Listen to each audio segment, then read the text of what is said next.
بسم اللہ الرحمن الرحیم۔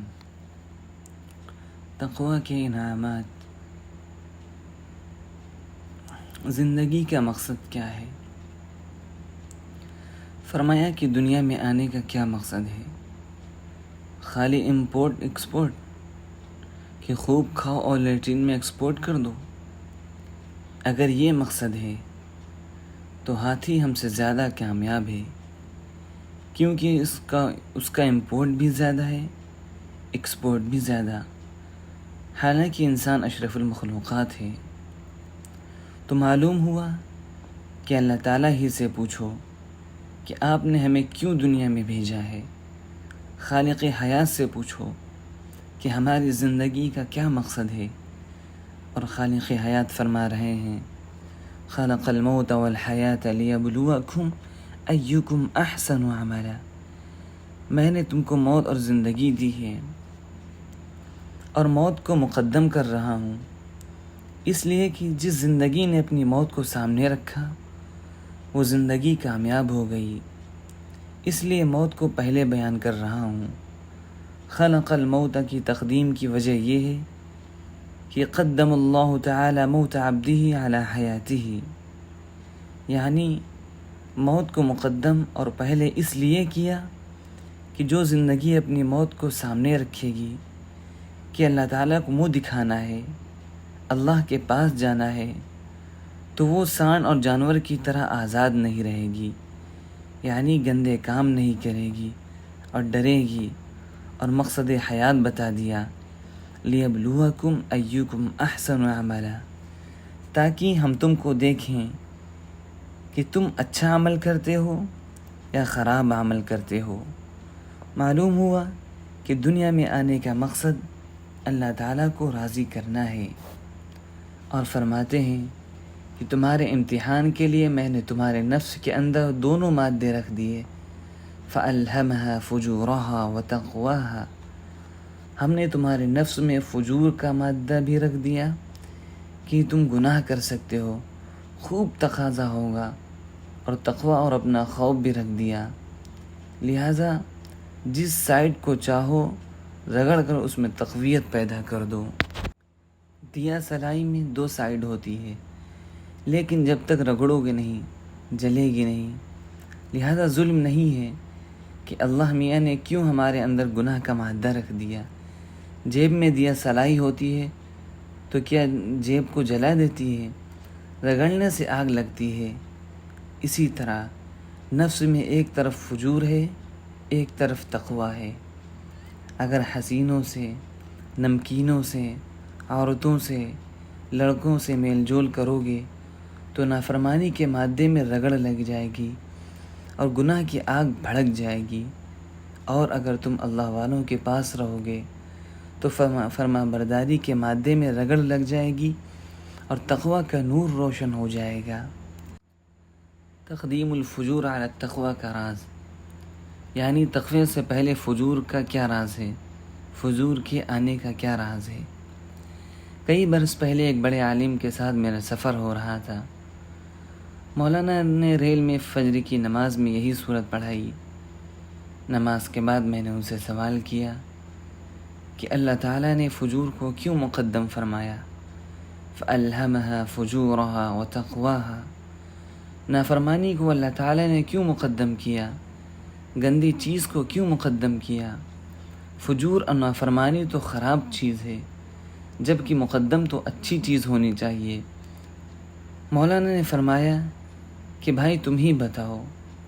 میں نے کہا دیکھیے، موقوف علیہ پہلے ملتا ہے، بخاری بعد میں ملتی ہے، یعنی دورہ بعد میں ہوتا ہے، چونکہ فجور اور نافرمانی کا مادہ اگر اللہ نہ رکھتا تو تقوی کا وجود بھی نہ ہوتا، کیونکہ تقوی کے معنی ہی یہ ہیں کہ نافرمانی کا تقاضا ہو اور پھر اس کو روکے اور اس کا غم اٹھائے، اس غم سے پھر تقوی کا نور پیدا ہوتا ہے۔ اگر مادہ فجور نہ ہوتا تو کف النفس عن الہویٰ نہ ہوتا۔ اللہ تعالیٰ فرماتے ہیں وَنَهَى النَّفْسَ عَنِ الْهَوَىٰ، جو نفس کی بری خواہش کو روکتا ہے وہ متقی اور جنتی ہوتا ہے۔ تو جب ہوا کو روکنا ہے تو ہوا کا وجود ضروری ہوا، ورنہ اگر ہم کہہ دیں کہ ہمارے ہاتھ میں جو چشمہ ہے اس کو دیکھنا مت، اور ہاتھ میں چشمہ نہ ہو تو کلام لغو ہو گیا، کلام بات کہنا بیکار ہو گیا، اور اگر چشمہ ہے تو اب کلام صحیح ہوا۔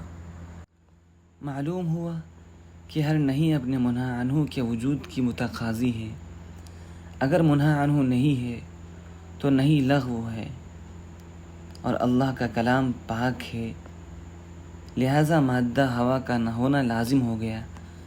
اللہ تعالیٰ فرماتے ہیں وَنَهَى النَّفْسَ عَنِ الْهَوَىٰ، جو ہمارے خاص بندے ہیں وہ بری خواہشات کو روکتے ہیں اور روکنے کا غم اٹھاتے ہیں، کیونکہ نفس کا مزاج یہی ہے، اس کی غذا گناہ ہے۔ جب اس کو اپنی غذا نہیں ملتی تو تڑپتا ہے، لیکن دشمن کے تڑپنے سے آپ کی روح کو خوش ہونا چاہیے۔ کیوں صاحب؟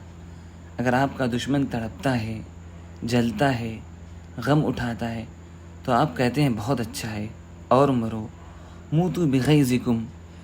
لہذا جب عورتوں اور لڑکوں سے نظر بچانے سے نفس کو غم پہنچے تو آپ خوش ہو جائیے کہ دشمن کو غم پہنچ رہا ہے اور اس کی وجہ سے تقویٰ پیدا ہو رہا ہے۔ اگر نافرمانی کا یہ مادہ نہ ہوتا تو کوئی شخص متقی نہیں ہو سکتا تھا۔ اس لیے جبرائیل علیہ السلام کو متقی کہنا جائز نہیں، معصوم کہنا چاہیے۔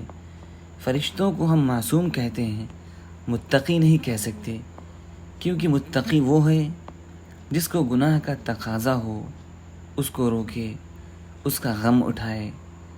تقویٰ نام ہے کف النفس عن الہویٰ، یعنی نفس کو اس کی بری خواہش سے روکنا، اور فرشتوں میں بری خواہش ہے ہی نہیں، لہذا فرشتوں کو معصوم کہنا تو جائز ہے لیکن متقی کہنا جائز نہیں، کیونکہ پوری دنیا میں حسن میں اول آنے والی لڑکی کو اگر جبرائیل علیہ السلام کی گود میں بھی رکھ دو تو انہیں پتہ ہی نہیں چلے گا کہ لوہے کا کھمبا ہے یا ڈنڈا ہے یا لکڑی ہے یا پتھر ہے یا کوئی لڑکی ہے، ان کو کوئی برا تقاضا ہی نہیں ہوگا۔ فرشتے جانتے ہی نہیں کہ گناہ کیا چیز ہے، ان کے اندر صلاحیت ہی نہیں کہ وہ اس کو سمجھ لیں، اس لیے پیغمبر انسان بھیجا جاتا ہے تاکہ امت کے تمام تقاضاء بشریت کو سمجھ سکے۔ فرشتے چونکہ تقاضاء بشریت کے سمجھنے کی صلاحیت نہیں رکھتے، انسانی ضرورت کے سمجھنے کی صلاحیت نہیں رکھتے، اس لیے اصلاح نفوس بشریہ کے قابل نہیں ہوتے، ان کو نبی نہیں بنایا جاتا۔ لہٰذا اللہ تعالیٰ نے ہم کو اس لیے بھیجا ہے کہ تمہارے نفس میں تقاضے ہوں، تم ان کو روکو، غم اٹھاؤ، تاکہ میدان محشر میں پیش کر سکو کہ ہم نے آپ کے لیے بڑے غم اٹھائے ہیں۔ اللہ تعالیٰ پوچھیں کہ کیا لائے ہو تو کہہ سکو کہ اے اللہ، گناہ کے بڑے تقاضے تھے، پریشان کرتے تھے، لیکن آپ کو خوش کرنے کے لیے ہم نے آپ کے راستے میں بڑے غم اٹھائے ہیں، داغ دل پیش کرو۔ میں نے لیا ہے داغ دل، کھو کے بہار زندگی، ایک گلے تر کے واسطے میں نے چمن لٹا دیا۔